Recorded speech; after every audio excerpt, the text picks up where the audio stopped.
So we have this exquisitely precious lifetime. Precious beyond measure. Rare beyond reckoning. We all have heard how for millions of light years circumference around this place where we are, we're not sure that there's any form of life like ours. There's probably life somewhere, but it's rare. If you bring to mind the vastness of space, which is actually impossible to bring to mind, it's just endless and it keeps expanding. How mysterious is that? And we know a certain amount about solar systems and galaxies, and there's nothing quite like Earth, that we've discovered yet. So it means it's rare. It means it's rare. So this precious life, which as we know is ebbing away day by day, moment by moment, what shall we do? What can we do to repay the gift, to celebrate the potential, to actually, make meaningful this life that we have? I think it's a question we ask ourselves all the time. We ask it often in terms of, what career should I have? Or, where should I live? Or as soon as we get a little bit of a waking up to how fabulous it is to have, reasonably healthy mind and body in this reasonably, so far, peaceful world, country that we live in as it is right now,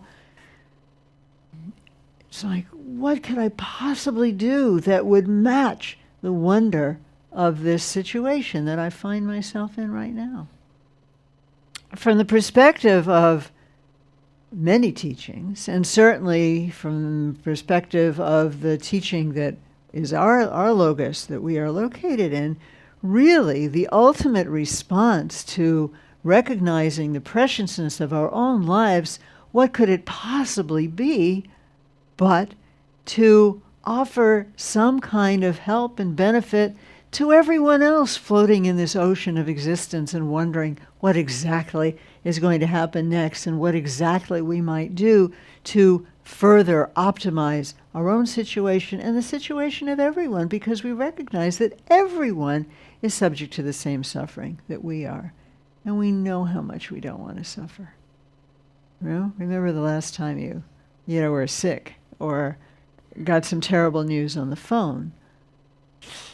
We don't want it. We so don't want it. Everyone is like that. So when we bring to mind, as we did just now, someone that we feel that we feel we've received some kindness from, there's a potentially natural development that, oh yeah, they've been kind to me. I need to not overlook that. I need to really focus on that. And maybe they've annoyed me too. Usually somebody who's been close enough to be kind to you has also annoyed you, maybe even harmed you. But this kind of meditation is not a factual printout of all of the events in your life or even all of the interactions that you've had with your particular person. Let's choose for the moment mother, which, raises a lot of issues usually, but pretty undeniable that our mother has, we've survived. At the very least, she didn't kill us. She carried us for 9 months. That's also kindness.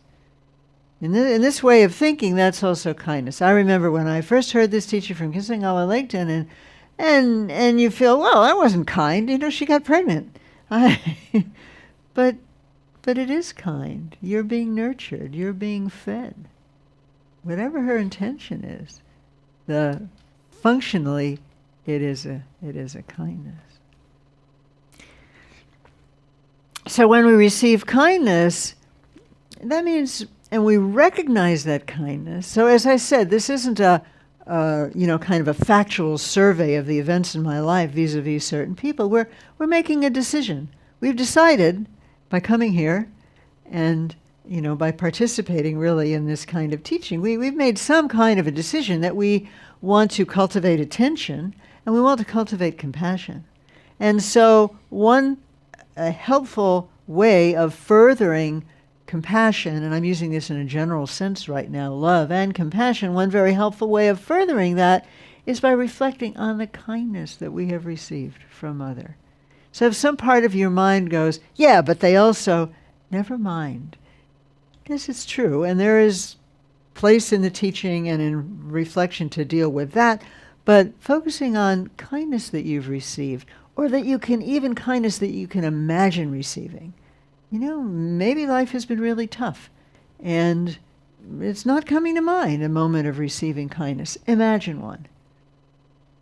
Why? Because we need to feel touched by kindness. We need to feel touched by it. We need to be able to receive at least the possibility of receiving kindness. We need to receive in order to really open our hearts and offer it to others.